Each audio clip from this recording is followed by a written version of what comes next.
we have to ask who's misreading the text. And let's just suppose for a moment that you could point to me, which you still haven't done, to a single verse, even in the New Testament, which tells me that slavery is a bad thing. Which, by the way, St. Paul writes in I can't remember which. I wish I could remember which letter it is. But you'll know what I'm talking about, where he writes, "Slaves, be obedient to your masters, not just the good ones, but also to the cruel," or the froward, as the King James has it. It's like, if it were the case that even if you could, which I'd still love for you to do, point to a single verse in the New Testament that tells me that slavery is actually not so good, the fact that so obviously God is okay with it in the Old Testament means that even if you could do that, the best we're left with is that we have a text here which can say one thing on one day and another thing the next.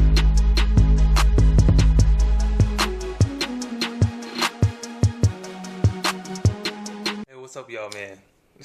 Jonathan Owens here. Let's dive into another episode of The Word Spoken. Alex O'Connor. Now, this guy, he's been around all over YouTube. You've probably seen him. I know you had to see him. Got the accent and everything. But he's something. Like, he is something. And this, not gonna lie, this debate with Dinesh was like, man, Dinesh did not do a pretty good job. He didn't do really good.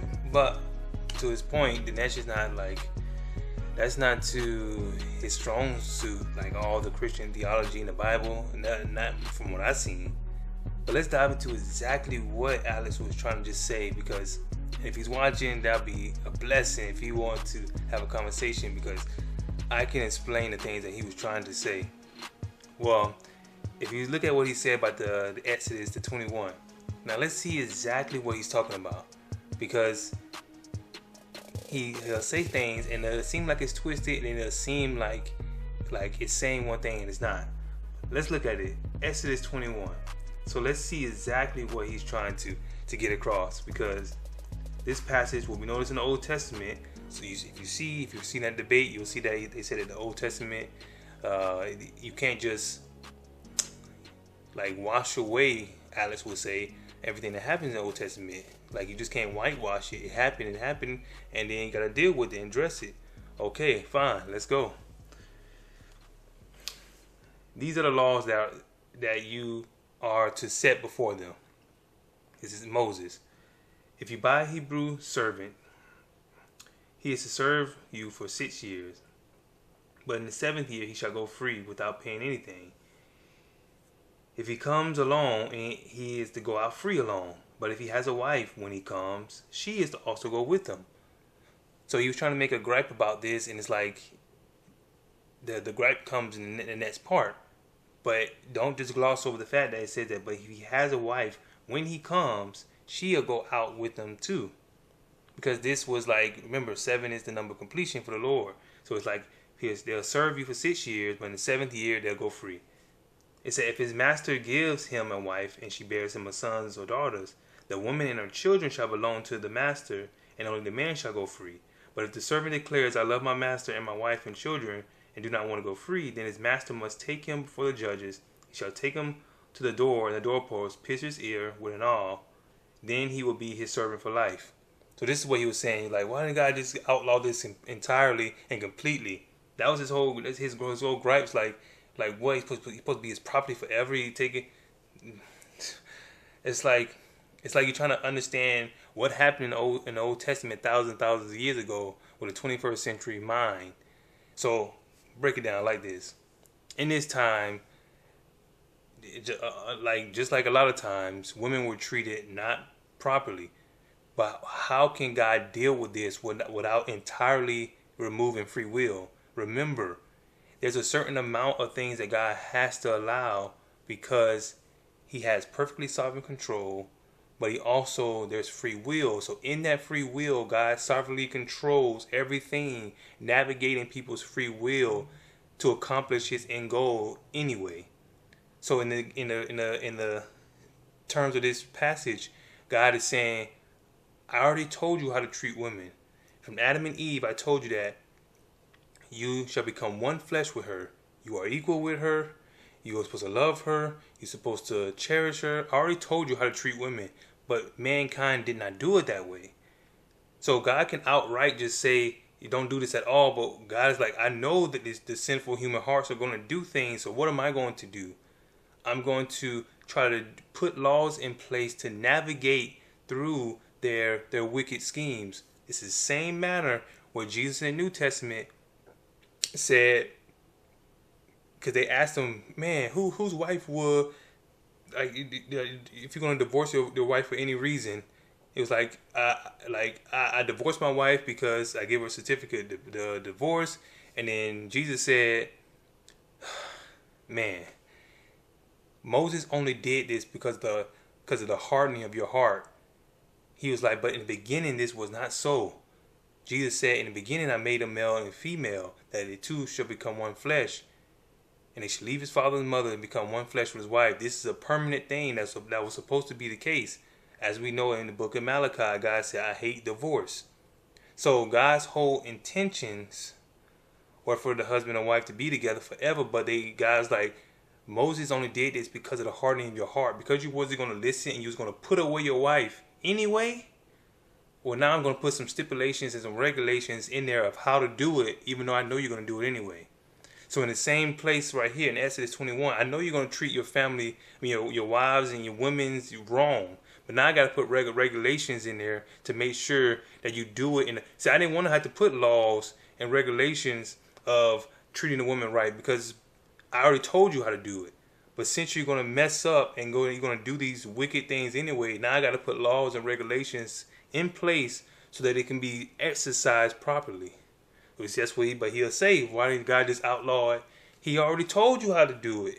In Genesis, he already told you the mechanism and the purpose of why he created male and female and how they're supposed to look at each other. He already told you how.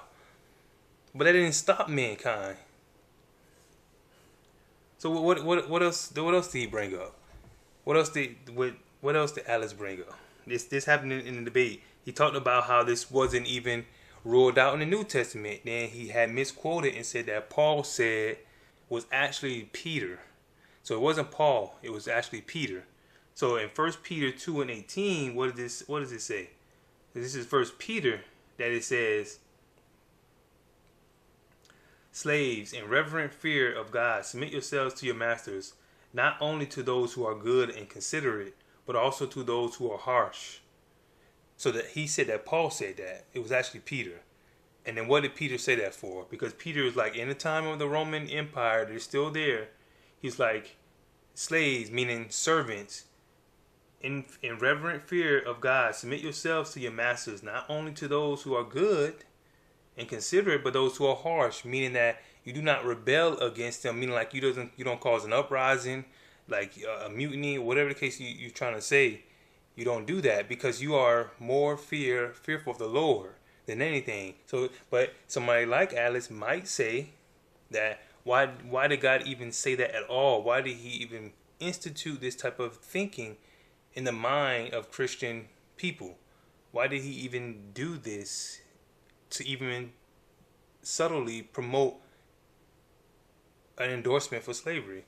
So get this in your understanding, because God does not only deal with the servant, he deals with the master as well. Now we go to Paul. Ephesians 6:5-9. It says, servants, obey your masters with respect and fear, and with sincerity in heart, just as you obey Christ. Obey them not only to win their favor when their eye is on you, but as servants of Christ, doing the will of God from your heart. Serve wholeheartedly as you were serving the Lord, not people. Now check this out. And masters, verse 9, treat your servants in the same exact way. Do not threaten them, since you know that he who is both your master and yours is in heaven, and there is no favoritism with him. So when you say that there's no those scriptures directly talking about outlawing slavery in the New Testament, yes it is. Because we're not talking about just servitude in their time, because that was different. We're talking about obviously what I believe he's saying is the type of slavery that was ridiculing, that was harmful to people, that treat them like dogs and not as property or as property. This is the passage. He said that He said, servants, do all these things. Do these things as unto the Lord. Do them in a whole heart, serving the Lord, not people. Do them in righteousness. Do them because your reward comes from heaven. Then it says, masters, treat your servants in the same exact way.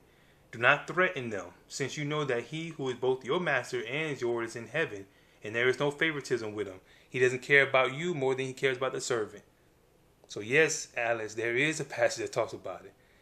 And you can go deeper in Exodus 21. I know that you have, and you saw that. But there is a passage directly responding to you about the New Testament. They were not supposed to do that, but they did it anyway. So, I would love to have a conversation. Hit me up, man, because I know you got a lot of stuff, and you're super smart, but the things that you're talking about can be answered. I just hope that by the grace of God that I was able to do that. Well, I'll see y'all next time. Man, comment, let me know. Is the word spoken? Peace.